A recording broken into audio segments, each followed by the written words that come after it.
Well, for more on that, James Creedon is here for Media Watch. Hi there, James. Hi, Laura. And as we saw there, Oprah Winfrey, people are saying she should run for president now. Gosh, well, there's been even some feedback on social media about that, as you might expect.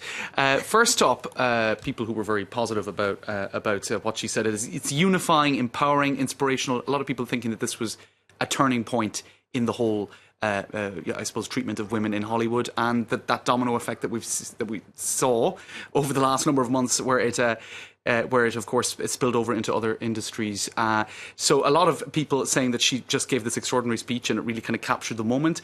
And even Oprah 2020, right? So there were people calling for her to run for the presidency. It's been building for a while, but last night it really blew up, didn't it? It did. Now this, I think, why not? Trump was a reality TV star. She's seriously a media.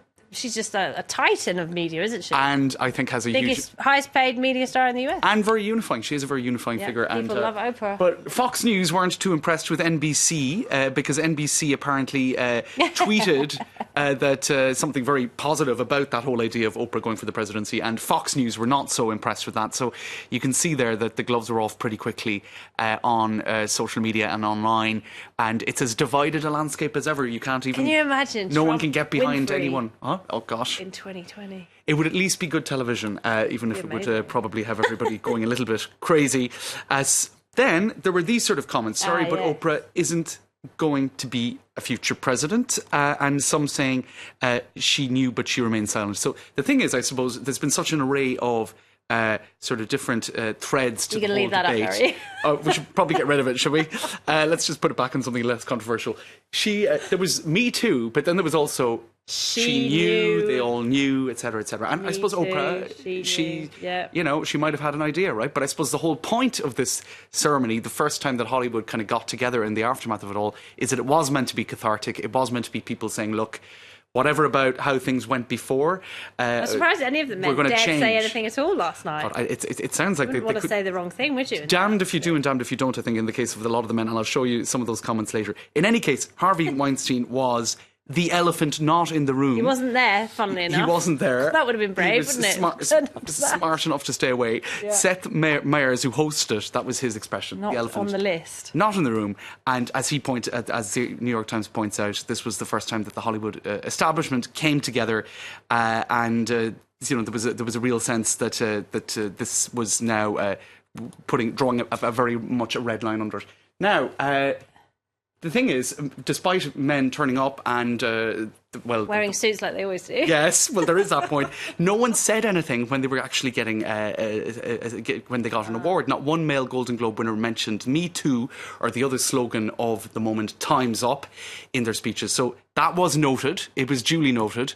And there were various tweets saying that as well. Wearing a black tuxedo is not enough. We need men to speak up. But it's a bit difficult for men, isn't it? Because if they do say something, they get told not to, mansplain. Right. I do feel that... I guess they just chose I'm just not going to say anything. I think some of them were put in a somewhat difficult position. But I suppose they could have just said, look, I support the whole theme of this event. Yeah, a lot of them wore the badge, didn't they? Yes. So I think if they're wearing the badge, that is a form of expressing their solidarity. Now, Natalie... this was good. Natalie Portman, she had no qualms. She pointed out that for the Best Director gong, it was all male nominees. That promptly became, I suppose, a GIF. And indeed, the directors in question, there was, of course, a close-up on them, and a lot of them were kind of squirming. Oh. But for the DailyDoc.com, even though she wasn't nominated for any award, this move saw Natalie Portman winning the whole Golden Globes. So that one went down. Deborah Messing got a lot of support as well. Did you see that? I didn't see this. Deborah Messing, the actress, when she was, got on the red carpet. And she said, and it was on E! News, and she said, "Oh, you don't pay your presenters, your men and women presenters the same." I'm calling it out. It was just a moment of calling out. It was really awkward. This whole Golden Globe. Do you know who else was called out? Women who didn't wear black, right? So this was a whole other thing. Yeah, there were 3 women, right, who didn't wear black. At least 3. 3 who were spotted. 3, yeah. Oh, there were only 3, okay. Yeah, there was the president of the Golden Globes. That's right. She wore red. I have a photo of her here. She wore red, but apparently where is it? But in India, red is the new black, apparently. Then there was that model you just Blanca showed. Blanco, and there was this model, Barbara Mayer. Well, she's pretty clever because You've got to use it for publicity. Her PR guys saying, come on, don't wear black, and then everyone will be talking about you tomorrow. Stand out of the crowd. Here we are. And she sort of justified it by saying we should be, colourful. Yeah, but I think it was really probably considered publicity, so maybe. In any case, I'll finish with this tweet. I'm so inspired by men wearing black to the Golden Globes, an event to which they'd normally wear black tuxedos as part of the storied man tradition of making the least possible effort but expecting credit anyway. So I think criticism could have worn pink criticism hats. where criticism is due, but I think on. men wearing black tuxedos, it's unfair to criticise them. Can't change everything at once. One step at a time. James, thank you very much. Thanks, Laura. As always, James Creedon there.